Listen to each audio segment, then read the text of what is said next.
So Dr. Emoto actually took some water from the Fuji Dam, and he actually blessed it, and they froze it, and they put it underneath a microscope. And these are the different crystals that were formed. Then he took another step, and he actually wrote down, like on a piece of paper, thank you, God bless you, or whatever, and it turned into a wonderful crystal also. Then he put other stuff, like negative stuff, and the crystals were not formed. And then, of course, he played heavy metal music, which I think a little bit of Black Sabbath is pretty cool sometimes. But so the point is not to listen to heavy metal music, it's just that there might be a vibration. So listen to Black Sabbath and maybe mow the lawn or do housework.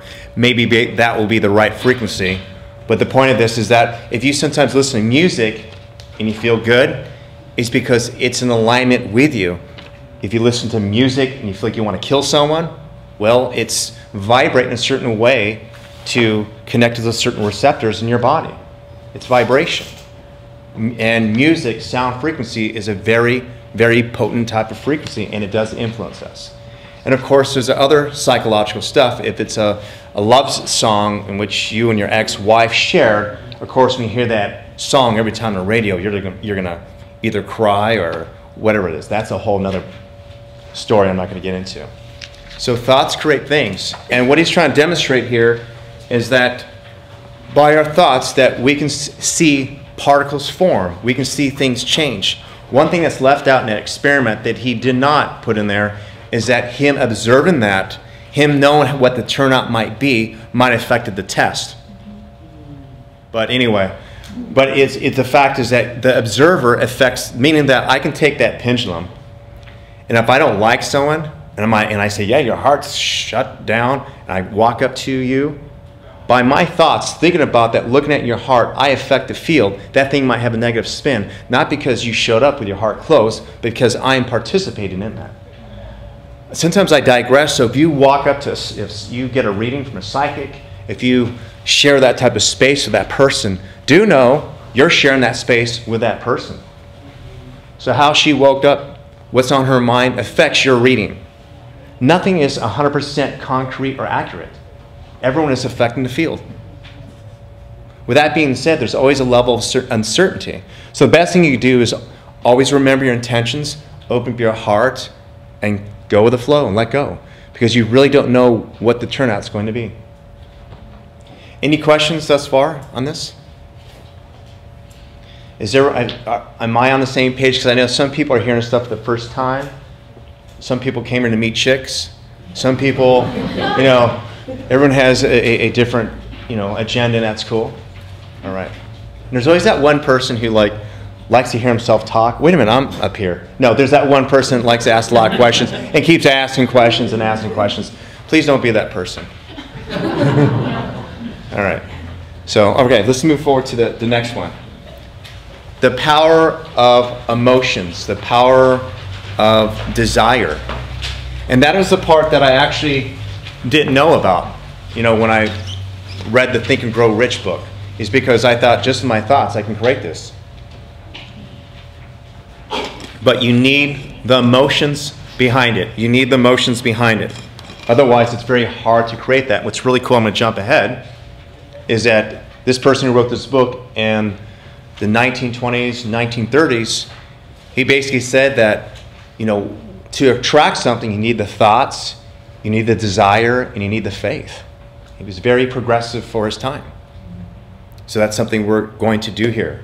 And of course, when I was practicing Think and Grow Rich, I left out the spirituality part. I was a typical dude. I wanted power, I wanted money, and I did manifest the money, but I also went bankrupt. So it's interesting how our thoughts can also, you can tell where your energy's at. And this is just a kind of funny story because we're almost in February. And it's interesting, we can want something, the thought is wanting something, but what you're really feeling, what really gets you going, your juices flowing, is what you usually attract. And when I was working towards my licensure, there was so much uncertainty. I already had a private practice. I really didn't diagnose people, and I really didn't want to get licensed. I mean, at the core, I was like, I felt like I was going to be working in a box. And so I didn't see myself working for a hospital. I worked more alternatively, and I learned more of those modalities. And I saw what was effective, and I used to work at different hospitals, and they said, you can't do that.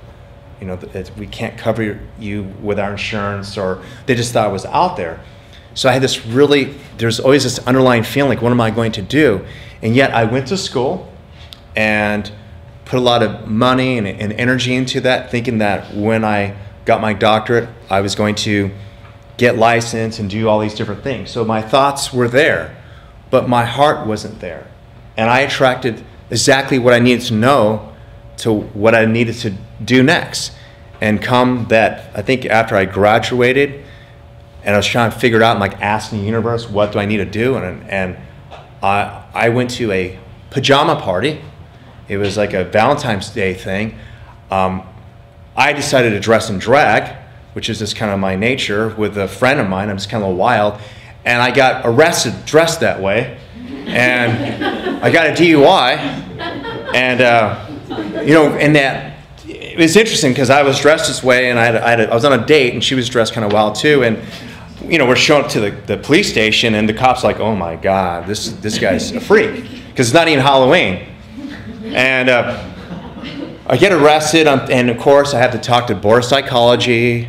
And imagine them looking at my records. Oh, you know, DUI. You know, they talked about what I was wearing and all this stuff. I'm like, and I had to get a psychological evaluation and just all this stuff. I put myself through hell. And then I realized about 3, 4, 5 months in that, I went, I really don't want to do this. And there was this release. But if I were like typical people, I would have went, oh my God, I ruined my life. I ruined my career. What am I going to do next? I'm jumping ahead a little bit. Imagination, creativity. I opened up to spirit, and it was like, this is what you should be doing. And my private practice boomed. My heart opened up. My life got better. It was as if that was supposed to happen. And even though that was, I wouldn't say it was embarrassing. It was kind of pretty funny. It was expensive. But my heart was somewhere else. So the things that you track sometimes that you think are negative, it's exactly what it's supposed to be. It's just your perceptions to it. It's whether or not you're awake and able to yield to that and make it shift towards your benefit. You're all getting this? If you're being offered some free tools that could get you unstuck, would you be interested?